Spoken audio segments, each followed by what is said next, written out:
Hey guys, good morning. How's it going? I hope you guys doing good. It's NTP, Neve, the producer. I hope you guys doing well.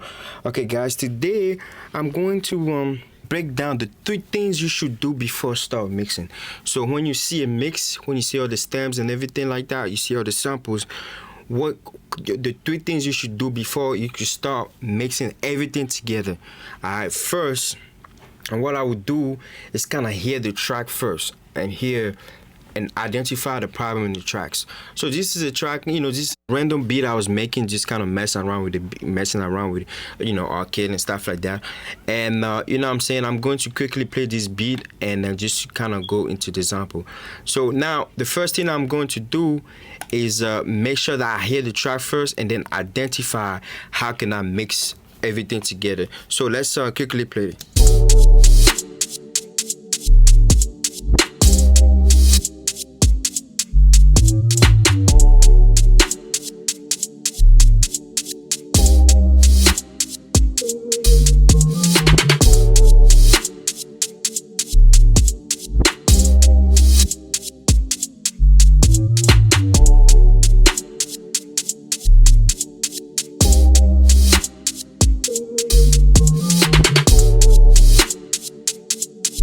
Alright guys, so that's the track real quick. So now the first thing I'm going to do, the way I really usually like to mix, I like to kind of hear which the second things you should do is kind of hear the track individually, I'm saying, one by one. So let's hear it. The first one.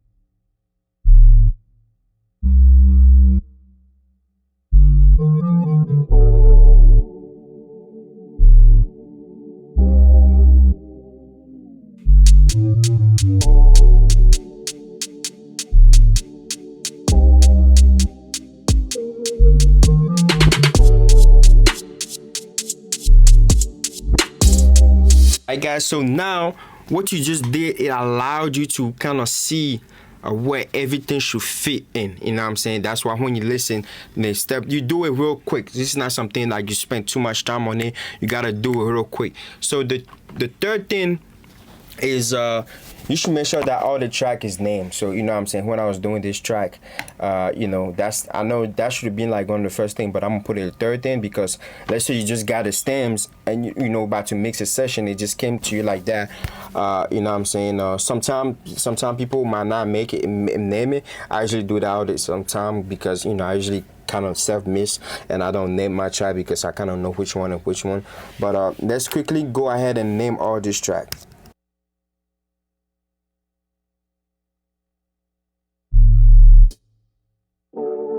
So now we got a melody here, melody, right, and then, so this is, put like drill hat, okay, now this is the kick,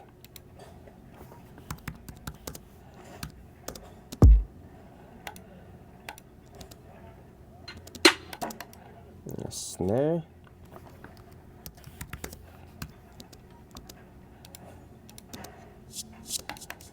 open hat,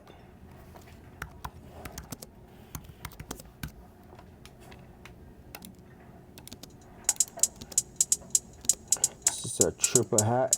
Ooh.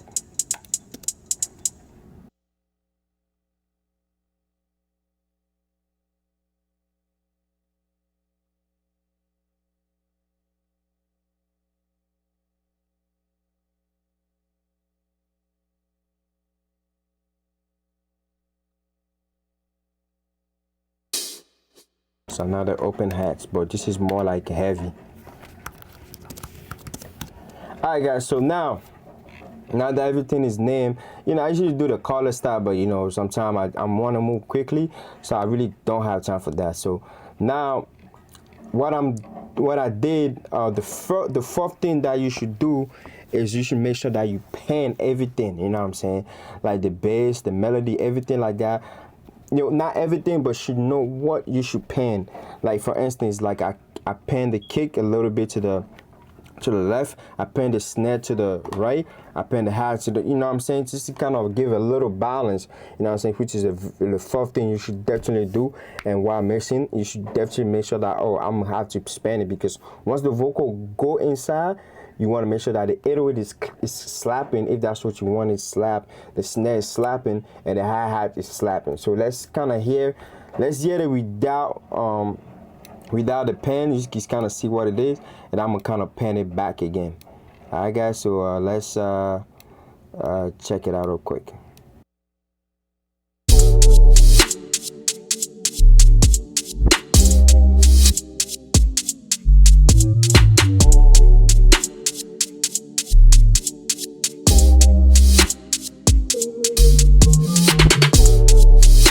Alright guys, so everything is just kind of together for me, you know what I'm saying? So I'd rather kind of paint things left and right, you know, and you know, kind of paint certain stuff, just kind of give things space a little bit, you know what I'm saying? Give things space to breathe, and allow the track to have a balance, you know what I'm saying? Not have everything together in the mix. Usually the 808 and the kick, and the 808 sometimes, you know, I spend the kick sometimes too, but not all the time. Especially if it's one melody, I would just kind of leave the melody like that. If I have like strings and stuff like that, I kind of just do here. I go here and I go to stereo, and I just kind of, you know, do stereo pan and stuff like that. That's like if that's like it, that for the sound I go for. But let's say for the bass, for instance, right? I want the bass to really sit in the middle, and which I usually don't do all the time, but I wanted to kick, I would go to binaural panning. So I would go right here to really put it in the center. You could go right here, just pull up this graph and kind of see exactly where you want to pan it. You could put it right here too if you want it more wider, or if you want it more, you know what I'm saying, pan it to however you want, you know what I'm saying. The more you go in the middle, it's gonna really sound heavy. So that means in the ear. So the headphone, when it's shaped like this, it's going up. The shape is really shaped how everything is shaping, the speakers and stuff like that. How the song is coming out, the direction of the 808. So let's hear this real quick.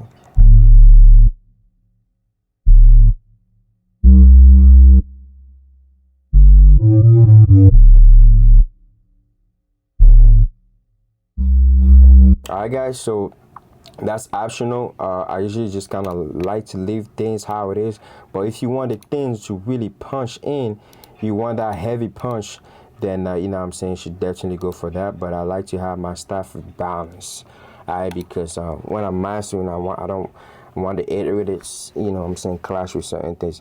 Now with the melody,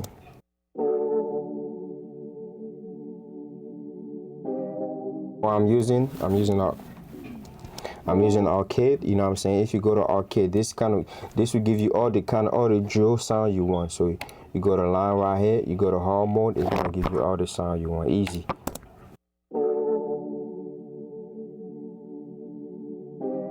Now we go to drill hat.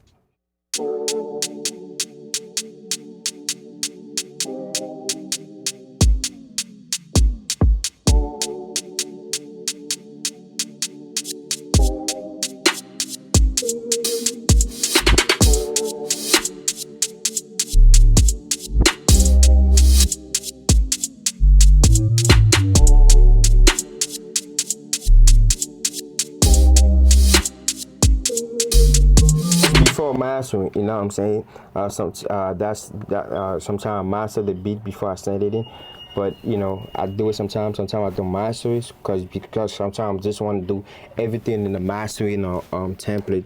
So guys, so those are the 5 things you should definitely do. So the first one, listen to the track first, you know what I'm saying, definitely identify, you know, identify the issues in the track, whether you gotta use EQ or whether you gotta use certain things in the track. You know what I'm saying, for this track I didn't have to do too much. And second, you know what I'm saying, play the track one by one, you know what I'm saying, just kind of see where each things are, just kind of your ear get used to each instrument separately. If you have a plugin on it, just kind of bypass it, just kind of hear things properly. And then the third one, you kind of name the track if they send it to you and name. That's if they send it to you and name. If it's a name already, just kind of put things on it. Reason why I say name it, because you want to be able to see things fast, and there's let's say it's the kick or the drill hat, you want to be able to see things fast. It's easier for you to mix faster, you know what I'm saying? And the fourth thing you should do, just definitely pen the track, make sure that this is not always, this is subjective, but especially for this type of song, I want the hi-hats to be either left or right. I want certain things to be in a certain direction, so when the vocal goes in, it could definitely slap. So those are the four things, four things that you should do before start mixing any track. Alright guys, so I'm gonna play this whole beat so you guys can hear it, and then you go from there.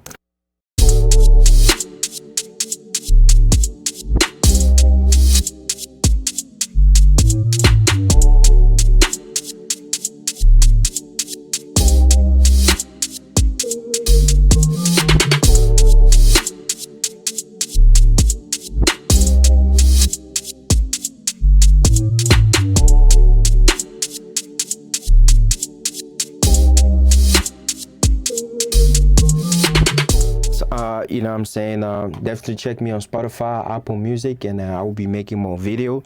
And I'm trying to be diverse, and in the videos that I'm making, and I know I'll be doing top 3 plugins and stuff like that. But right now I'm trying to mix things up a little bit, to see to see what's up. Alright guys, so definitely go show love on streaming services, go run them numbers up, and follow me on Instagram, Kenley17. If you like this video, like, comment, share, subscribe. Appreciate you. Thank you for the support and love. I'll see you guys on the next one. Peace.